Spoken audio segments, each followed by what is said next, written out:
தமிழ்நாட்டுக்கு எதிர்ப்பான ஒரு அரசாகவே திகழ்ந்து கொண்டிருக்கிறது. சென்ற ஆண்டு மிக்ஜாம் புயல் என்ற மிகப்பெரிய கொடூரமான புயலை தமிழ்நாடு குறிப்பாக சென்னை சந்தித்தது. எங்கள் மாண்புமிகு முதல்வர் திரு மு க ஸ்டாலின் அவர்கள் பிரதமரை சந்தித்து நேரடியாக சந்தித்து சுமார் 7033 கோடி கேட்டார். மிகவும் அதுமட்டுமல்லாமல் நிரந்தர நிறைவாக ஒரு 12,650 கோடியை கேட்டார்கள். இதுவரைக்கும் எங்களுக்கு வந்தது என்ன? 0 தான். ஒரு நயா பைசா கூட ஒன்றிய அரசிலிருந்து வரவில்லை.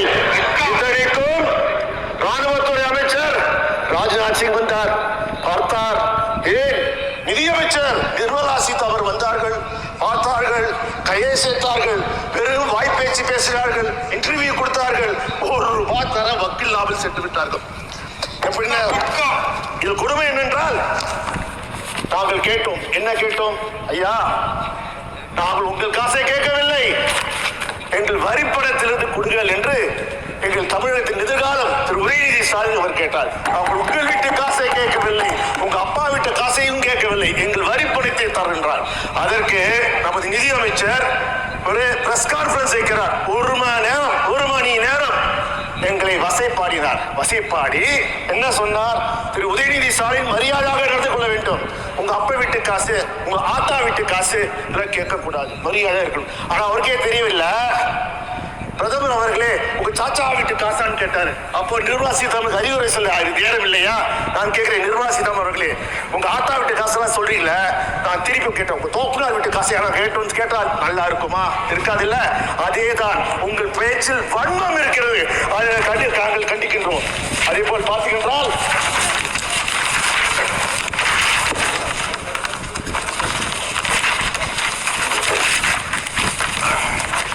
இந்த பாஜக அரசு வந்தவுடன் கடந்த 10வது சாதனை என்று சொல்கிறார்கள்.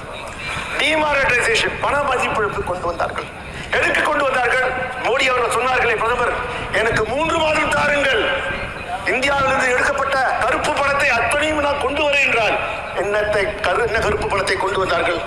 புதிதாக 2000 ரூபாய் நோட்டை அறிமுகப்படுத்தினார்கள். ஐயா கேட்கிறேன், இங்கே 2000 ரூபாய் நோட்டு எங்கே? ஏன் அதை எடுத்தீர்கள்? அப்போது நீங்களே தவறு செய்திருக்கிற அர்த்தம். பிறகு மாபெரும் உலகத்தை அழித்த கோவிட் வந்தது. கோவிட்-19 எப்படி இந்தியாவுக்குள் வந்தது? அது முக்கிய பொறுப்பே பாஜக தான். என்ன குஜராத் தேர்தலுக்காக நமஸ்தே ட்ரம்ப் என்ற நிகழ்ச்சியை குஜராத்திலே நடத்தினார்கள். அதற்காக அனைத்து விமான நிலையங்களையும் திறந்து வைத்தார்கள். அதன் மூலமாக கோவிட் வந்தது. அதை நீங்கள் நடத்தாமல் இருந்தால் பல ஆயிரக்கணக்கான உயிர்களை நீங்கள் காத்திருக்கலாமே. ஏன் இன்னும் மேலே சொல்கிறேனே, நீங்கள் இறப்பு மதிப்பை கூட தவறாக தான் குறைத்து காட்டினீர்கள். அதுவும் குறிப்பாக சொல்ற பணவீக்கத்தால் மக்கள் கஷ்டப்படும் போது, குறிப்பாக வெங்காய விலை ஏறிய போது இந்த அவையிலே நிதியமைச்சர் என்ன சொல்கிறார்? வெங்காயமா விலை ஏறிச்சா? நான் வெங்காயம் சாப்பிடுவதில்லை, அதனால எனக்கு பத்தி தெரியவில்லை. என்ன அகங்கார பேச்சு, போசுவா பேச்சு. அதாவது ஏழைகள் கஷ்டத்தை தெரியாமல் பணக்காரர்கள் மட்டும் ஆதரிக்கின்ற பேச்சு தானே. பிறகு நாங்கள் கேட்டோம், இந்த கோவிடுக்கு பிறகு பெட்ரோல் விலையும் கேஸ் விலையும் ஏற்றிவிட்டீர்களே, பெட்ரோல் விலை 100 ரூபாய் தொட்டு விட்டது, டீசல் விலை 100 ரூபாய் தொட்டு விட்டது, கேஸ் விலை கிட்டத்தட்ட 1000 ரூபாய்க்கு விட்டது. ரஷ்யாவில் நடக்கிற போரினால் அங்கு குறைந்த விலையிலே எண்ணெய் கிடைக்கிறது. அந்த எண்ணெயை யார் வாங்குகிறார்கள்? ரிலையன்ஸ் நிறுவனம், அதானி நிறுவனம் வாங்கி இங்கே இந்தியாவுக்கு கொண்டு வரவில்லை, வெளிநாடுகளுக்கு ஏற்றுமதி செய்கிறார்கள். அதனால் கொள்ளை லாபம் அளித்தார்கள். அந்த லாபத்திலே நமக்கு விலையை கொடுத்திருக்கலாமே, நீங்கள் செய்யவே இல்லை. ஆனால் என்ன செய்தார்கள் இந்த பாஜக அரசு? ஒவ்வொரு பெட்ரோல் பங்கிலும், ஒவ்வொரு ரயிலிலும் பிரதமர் செல்ஃபி ஸ்டாண்டை வைத்தார்கள். அந்த செல்ஃபி ஸ்டாண்டுக்கு விலை எவ்வளவு தெரியுமா? 6 லட்சம் ரூபாய். எதற்கு? பிரதமருடன் புகைப்படத்தை செல்ஃபி தேவையா? அந்த பணத்தை மக்களுக்கான பயனுள்ள வகையிலே நீங்கள் செலவழித்திருக்கலாமே, செய்யவில்லையே. அதனால் என்ன செய்வீர்கள்? இன்னும் சொல்ல போனால், நீங்கள் இப்பொழுது இந்தியாவிலே ஈடியை பயன்படுத்துகிறீர்கள். நீங்கள் என்ன சொன்னீர்கள்? காங்கிரஸ் கட்சி, குறிப்பாக மறைந்த இந்திரா காந்தி அவர்கள் எமர்ஜென்சியை தவறாக பயன்படுத்தினார், அது பெரிய குற்றம், அந்த குற்றத்தை நாங்கள் செய்ய மாட்டோம் என்று சொன்னீர்கள். இன்று எமர்ஜென்சி போலவே நீங்கள் ஈடியை பயன்படுத்தி கிட்டத்தட்ட 95% வழக்குகள் யார் மீது இருக்கின்றால் எதிர்கட்சி மீதுதான் உங்களால் திணிக்கப்பட்டு வழக்குகள் போடப்பட்டு, நீங்க அதே கொடுமையை உங்கள் லாபத்திற்காக நீங்க செய்கிறீர்களா இல்லையா? அதன் குறிப்பாக பார்த்தீங்கன்னா, இந்த பண மதிப்பிழப்பு போது போது பிரதமர் படம் போட்டு ஒரு முழு பக்கம் விளம்பரத்துக்கு யார் என்ன விளம்பரம்? பேடிஎம். பேடிஎம் விளம்பரத்தில் பிரதமர் நரேந்திர மோடி டிஜிட்டல் பரிமாற்றத்தை நாங்கள் ஆதரிக்கிறோம் என்று வந்தது. இன்றைக்கு பேடிஎம் சரியாக செய்யவில்லை, அது மூடுகின்றதுக்கு காரணம் இருக்கு. அப்ப மக்கள் கேட்பார்களே, இது என்ன நியாயமா? அதுல என்ன ஆயிடுச்சு, என்ன தவறு நடந்தது கேட்பது என்ன நடக்குது? அதே போல் பார்த்தீங்கன்றால் தொடர்ந்து எங்கள் முதல்வர் திரு மு க ஸ்டாலின் அவர்களும் எங்கள் இளைய தலைவர் திரு உதயநிதி ஸ்டாலின் அவர்களும் நீட்டை கண்டிக்கிறோம், நீட்டை எதிர்த்தோம். எங்கள் தமிழ்நாட்டில் மட்டுமாமா குழந்தைகள் இழக்கிறார்கள்? முதல் தலைவர் குழந்தைகள் பட்டதாரி ஆக முடியாமல் தவிக்கிறார்களே, வேண்டும் வேண்டும் என்று பிற்படுத்துவோர் மருத்துவர் ஆகக்கூடாது என்பதற்காக கொண்டு வரும் சட்டம் தானே இது? ஏன் இன்றைக்கு ராஜஸ்தான் மாநிலத்திலே குறிப்பாக நம்ம சபாநாயகர் இருக்கிற தொகுதி கோட்டா தொகுதியிலே என்ன நடக்கிறது? கோட்டா மாநிலத்திலே எவ்வளவு குழந்தைகள் தூக்கிட்டு சாகிறார்கள். காரணம் நீங்கள் கொண்டு வந்த நீட்.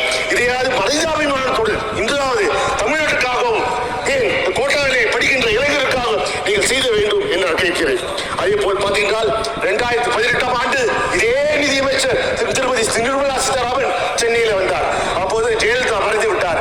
அதிமுக கைப்பற்றி அவர் முதலமைச்சர் ஆகலாம் என்ற ஒரு கனவு திட்டத்துடன் அப்பொழுது வந்தார். அப்போது அவர் சொன்னார், நீட் அடுத்த ஆண்டு நீட் வராது, இந்த ஆண்டுக்கு மட்டும் நீட் விலக்கு நாங்கள் முயற்சிக்கிறோம் என்று மக்களை ஏமாற்றினார்கள்.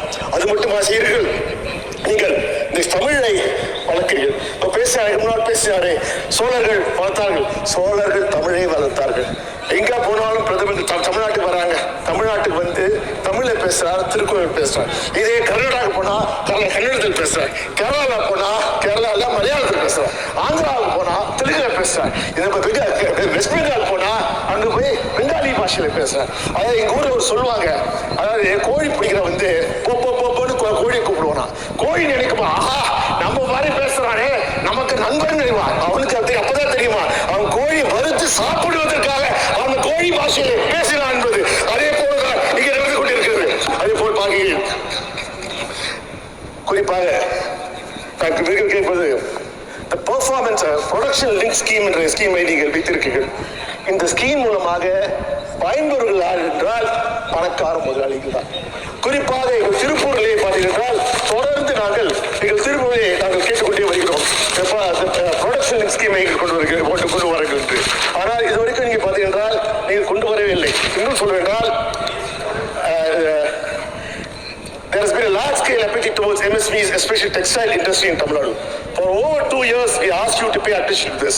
In 2022, our Chief Minister requested an emergency credit line guarantee scheme, MSME, in government sector, particularly the Tirupur cluster in Tamil Nadu, which is a key foreign exchange earner for the country.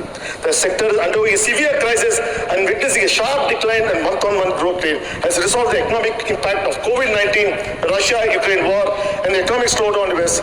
Lacks of job, particularly for the rural women who from a significant chunk of the workforce are in danger.